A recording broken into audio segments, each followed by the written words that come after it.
जिसके बारे में कुरान मुकद्दस के अंदर खास तौर से ताकीद आई है कि बीच वाली नमाज यानी असर की मुहाफिजत करो। हाफिजू अला सलवाते व सलातिल उस्ता। मुसलमानों इस आयत में खास तौर से नमाज असर की ताकीद आई कि तुम खास तौर से बीच वाली नमाज यानी असर की मुहाफिजत करो। मैं सोच में पड़ गया यार, नमाज तो पांचों वक्त की नमाज है, नमाज फज्र भी नमाज है, जोहर की नमाज भी नमाज है, मगरिब और इशा भी नमाज है। मुसलमानों ये सब नमाज ही है, मगर बीच वाली नमाज यानी असर की खास तौर से मुहाफिजत करने को कहा। आप चाय खाने में होते हैं, पान की दुकानों पे होते हैं, अक्सर करके उस वक्त लोग इन जगहों पे हुआ करते हैं। और उसी नमाज के लिए खास ताकीद आई है कि खास तौर से बीच वाली नमाज यानी असर की मुहाफिजत करो। मैं कहा नमाज सब नमाज है, इसकी इतनी ताकीद क्यों? उसी वक्त की नमाज की इतनी ताकीद क्यों? बड़ा गौर किया तो गौर करने के बाद पता चला रोजाना फरिश्ते आते हैं और रोजाना फरिश्ते जाते हैं। नए आने वाले फरिश्तों का वक्त आने का असर है और जाने वाले फरिश्तों के जाने का वक्त असर है।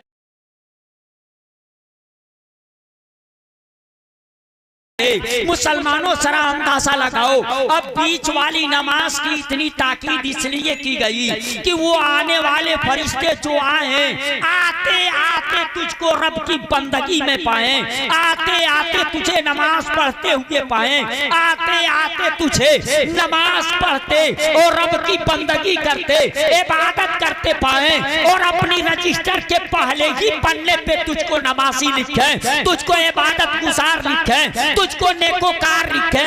और वही फरिश्ते फिर जब दूसरा असर का वक्त आएगा तो वो उनके जाने का वक्त होगा, तो जाते जाते भी वो तुझे नमाजी देख करके जाए, नमाज पढ़ता हुआ तुझे पाए और रजिस्टर के आखिरी पन्ने पे तुझको नमाजी लिखे। आए थे तो पहले पन्ने पे तुझे नमाजी लिखा और जाते जाते आखिरी पन्ने पे तुझे नमाजी लिखेंगे।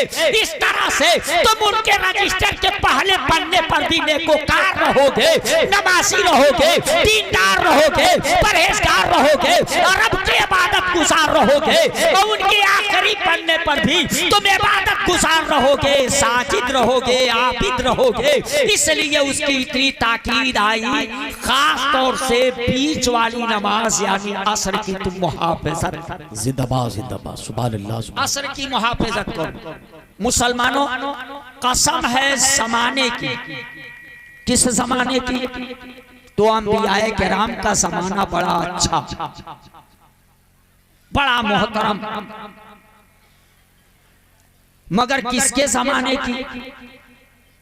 अगर कह दिया जाए आदम अलैहिस्सलाम के जमाने की कसम, तो हो सकता है कोई कहे हजरत शीश अलैहिस्सलाम के जमाने की कसम क्यों नहीं।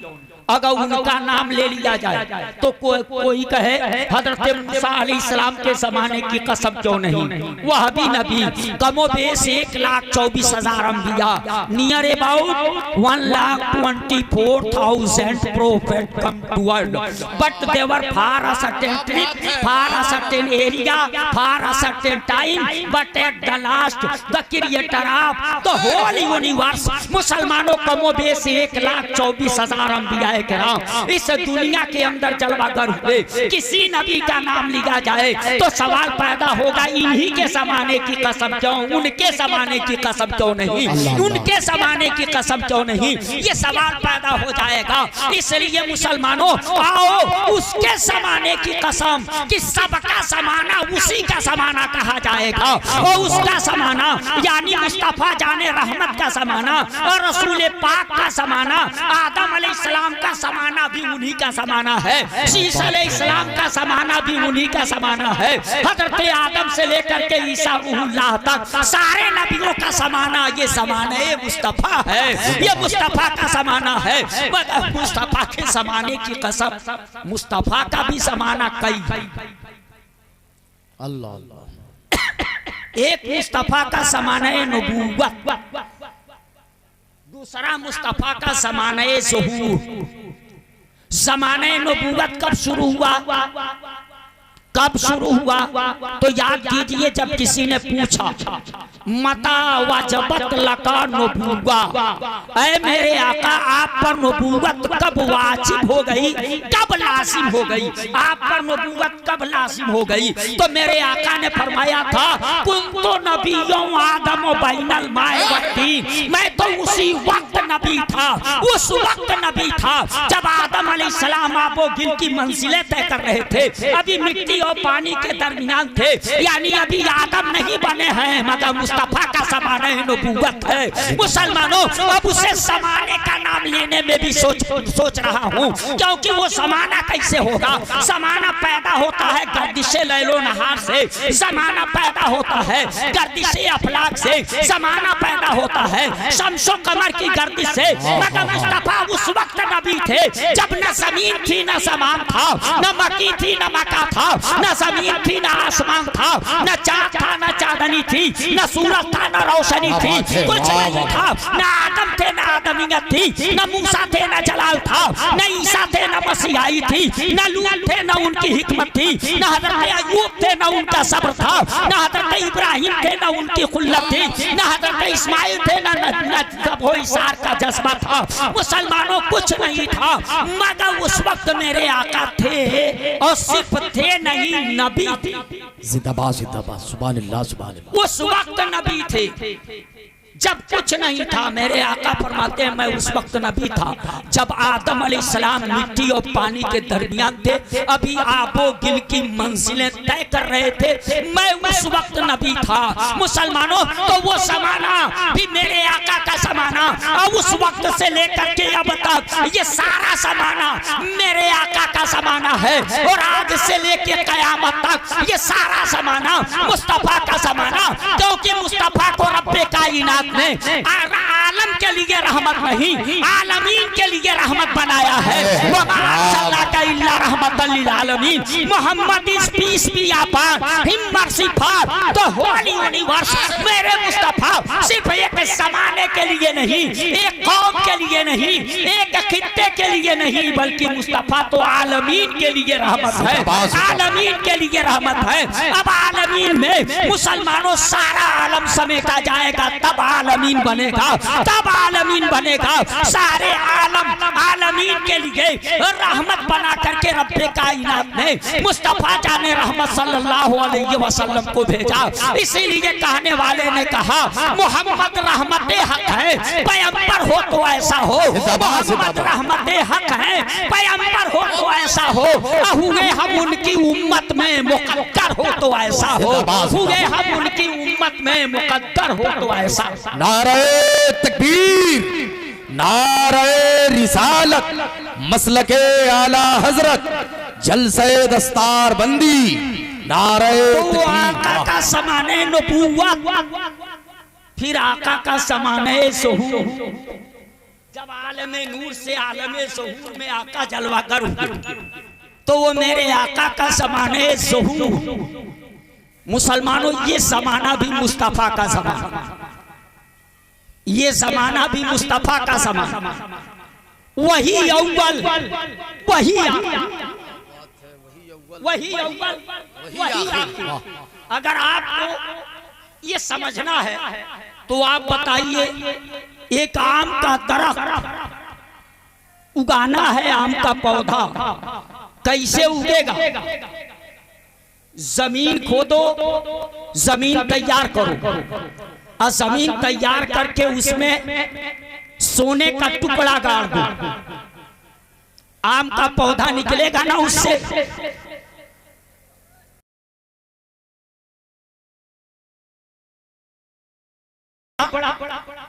इससे नहीं।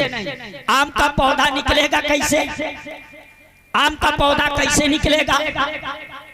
आम की गुठली गाड़ो, आम की गुठली गाड़ो, और उससे निकला आम का पौधा, तरक्की किया, बढ़ा, परवान चढ़ा, निकला था तो बड़ा नाजुक था, बारे शबनम को भी बर्दाश्त नहीं कर पा रहा था, उसकी कमर लचक जा रही थी। मगर मुसलमानों धीरे धीरे वो बढ़ा, परवान चढ़ा, तनावर दरख्त होगा, उसमें डालियां निकली, टहनियां निकली, पत्तियां लगी, फूल लगे, फल लगे।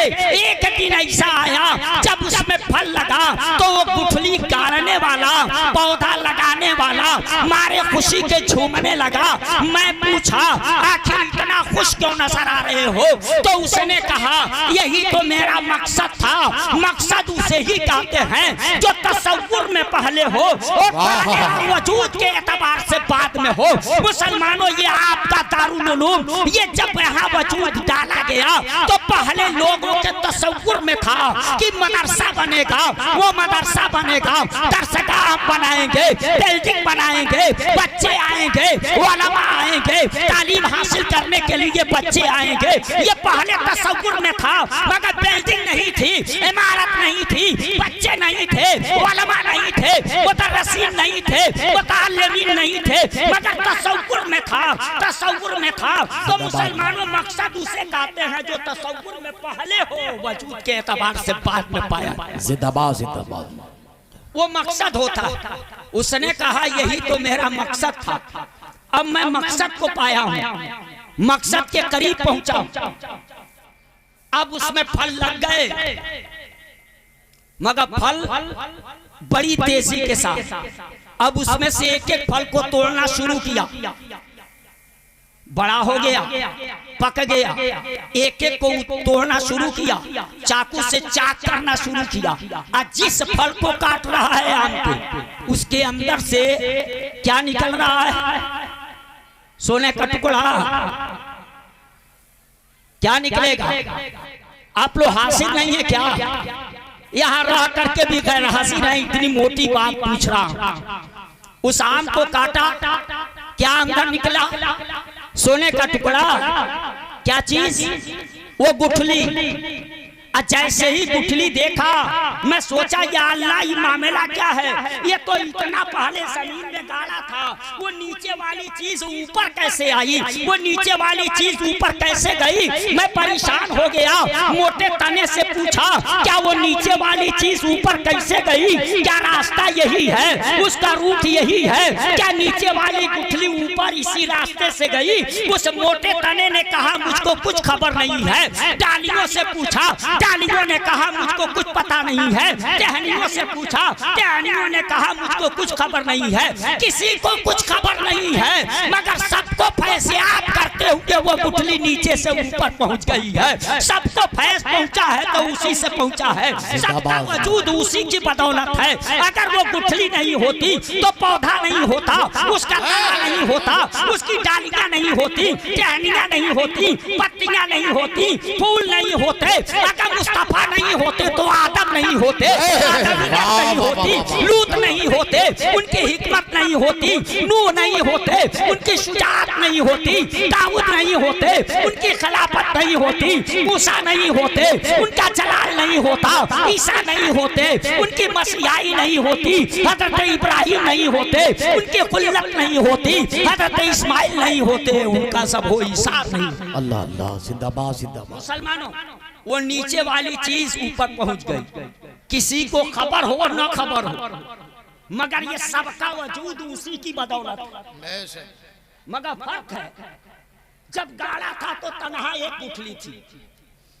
अब जिस फल को काटो उसी में से वो गुठली निकल रही है। पता चला उस दिन वो वहदत का कमाल लिए हुए था, मगर आज कसरत का जमाल लिए हुए है। आज कसरत का जमाल लिए हुए है। नूरे मुस्तफा जब अव्वल था तो वहदत का कमाल लिए हुए था, और सबसे आखिर में जब जलवा कर हुआ तो कसरत का जमाल लिए हुए है। उसने यूसुफ कमे ईसा यदे पैसादारी आचे खूबा हमादारंग तू तन्हादारी, उस दिन वहदत का कमाल लिए हुए था। आज कसरत का जमाल, आज कसरत का जमाल लिए हुए। तो कसम है ज़माने महबूब की।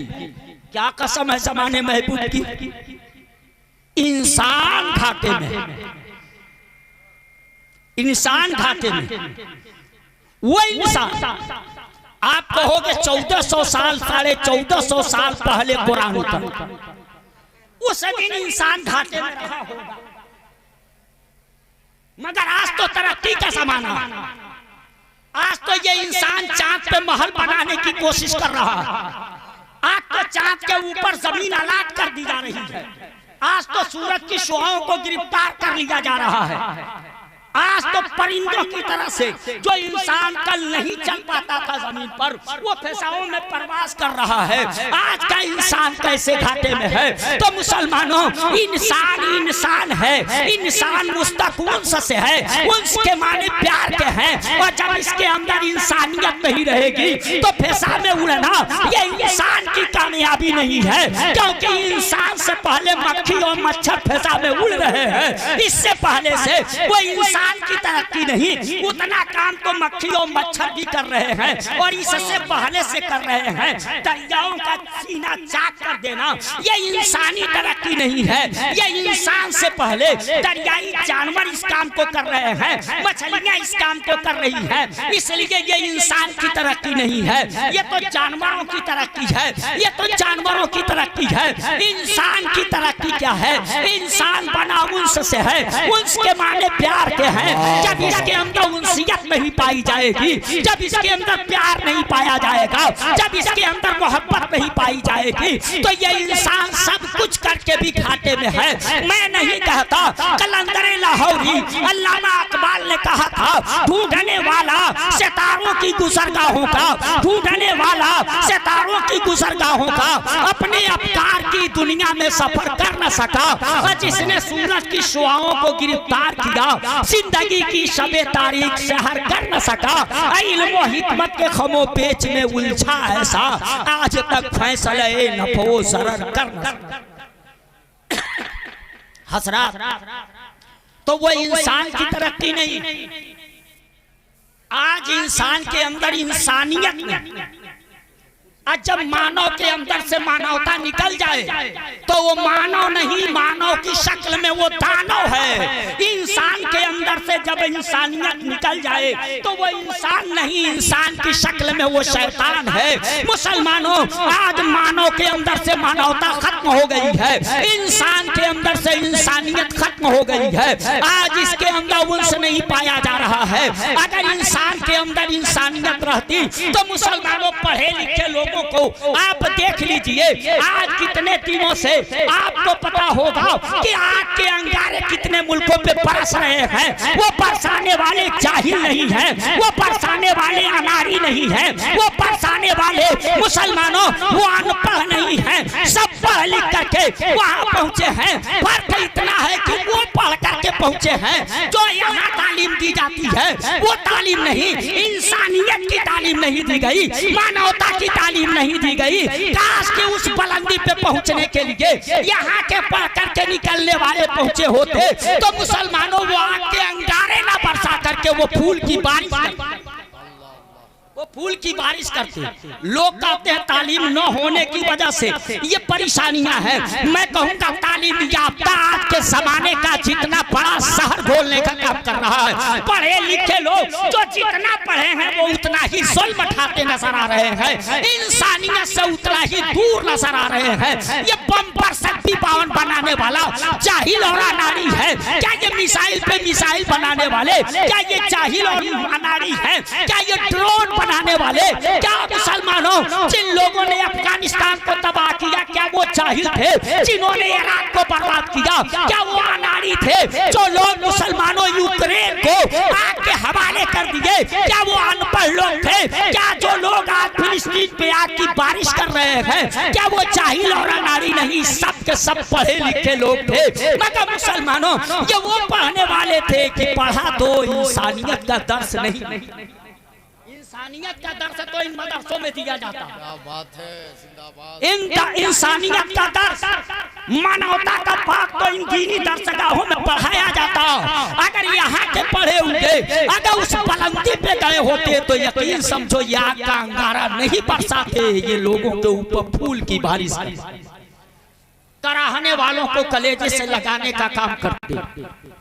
ये दीनी दर्सगाहों में पहले आदमी को इंसान बनाया जाता है, बिगड़े हुए आदमी इंसान बनाया जाता है। आज ये मदरसे मत पूछो क्या देते हैं कौम। कुछ लोग मदरसों पे अंगुली उठाते मगर लोगों को पता नहीं कि मदरसे क्या देते कौम को। ये मदरसे कौम की जिंदगी की जमानत बने हुए हैं। अगर ये कौम जिंदा है तो इन मदरसों की बदौलत जिंदा है। अगर कुछ लोगों को कलमा पढ़ना आता है, कुछ लोगों को, तो ये इन मदरसों और मकतबों की देन है। अगर कुछ लोगों को वसू के मसाइल मालूम है तो ये मदरसों की देन है। अगर कुछ लोगों को गुस्ल के फराइज मालूम है तो ये मदरसों की देन है। वरना ये मदरसे नहीं होते तो लोगों को गुस्ल का तरीका भी नहीं मालूम होता। आज इतने मदरसे होते होंगे, आज भी आपको 50% ऐसे मिलेंगे जिनको न गुस्ल के मसाइल मालूम है, न वसू के मसाइल मालूम है। ये तो पता उस वक्त चलता है डिग्री होल्डर जब निकाह पर बैठता है और पढ़ाने के लिए काजी शरा जब उससे कलमा पढ़ाते हैं तो बसा औकात देखा गया है एक ही लफ्ज को कई कई मर्तबा मौलाना को पढ़ाना पड़ता है, तब भी वो सही मानों में अदा नहीं कर पाता। और उस दिन इतना धीरे धीरे बोलता है जैसे लगता है आज ही आसमान से उतर के आया है। ये तेज बोलता नहीं है, ये शराफत का पुतला है, इससे कोई खता नहीं होती। लोग कहते हैं बड़ा शरीफ है, बड़ा धीरे से। मैं कहा धीरे से नहीं बोल, वो शराफत की बुनियाद पे नहीं बोल रहा। उसको पता है कि धीरे से बोलो सब सुनने न पाए ताकि गलती उसी में छुप जाए। उसको इत्मीनान नहीं है कि मुझको सही सही याद है, तो चाहता इतना धीरे से बोलो कि अपने ही सुन के रह जाओ। ना लोग सुनेंगे ना मेरी गलती पकड़ में आएगी, ना लोग कहेंगे फला के बेटे को कलमा तक नहीं। वो अपना आयत छुपाने के लिए उसे दिन फरिश्ता शपथ बन जाता है। इतनी आहिस्ता बोली से बोलता है। मुसलमानों सरा अंदाजा लगाओ, जब इतने मदरसे हैं तो आज ये हाल है। जब ये मदरसे नहीं होते तो कितने % लोगों को कलमा याद होता, कितने % लोगों को ये मसाइल मालूम होते, नहीं मालूम होते। मुसलमानों ये मदरसे हैं, यही वजह है लोगों की निगाहें इन मदरसों पे उठी हैं। मगर मुसलमानों ये मदरसे कौम के भी वफादार बनाते, मुल्क के भी वफादार बनाते, इंसानियत का दर्स देते हैं, मानवता का पैगाम देते हैं। ये इंसान को इंसान होने की बुनियाद पे जीने का हक देते हैं, जीने का हक देते हैं। मैं आपसे कहना चाहूंगा ये मदरसों को लोग कहते हैं क्या देते इस तरक्की के जमाने में। मैं कहूंगा मदरसे तो आपको वो देते हैं जिसका जवाब दुनिया आज भी नहीं दे पा रही, आज भी लोग नहीं दे पा रहे। उसके लिए मैं आपको बताऊं क्या देते ये मदरसे। मदरसों में तो आप देखेंगे ना तो 75% वो बच्चे पढ़ने आते हैं जिनके घर की हालत बद से बदतर। उसमें लोग सोचते हैं चलो मदरसे में जाएगा तो वही पल जाएगा, हमारा बोझ हल्का हो जाएगा, खाने को भी मिल जाएगा, पीने को भी मिल जाएगा, पहनने को भी मिल जाएगा, हमें किताब भी नहीं देना पड़ेगा, हमें कॉपी भी नहीं देना पड़ेगा, हमें साबुन तेल भी नहीं देना पड़ेगा। कहीं बीमार पड़ गया तो मदरसे वाले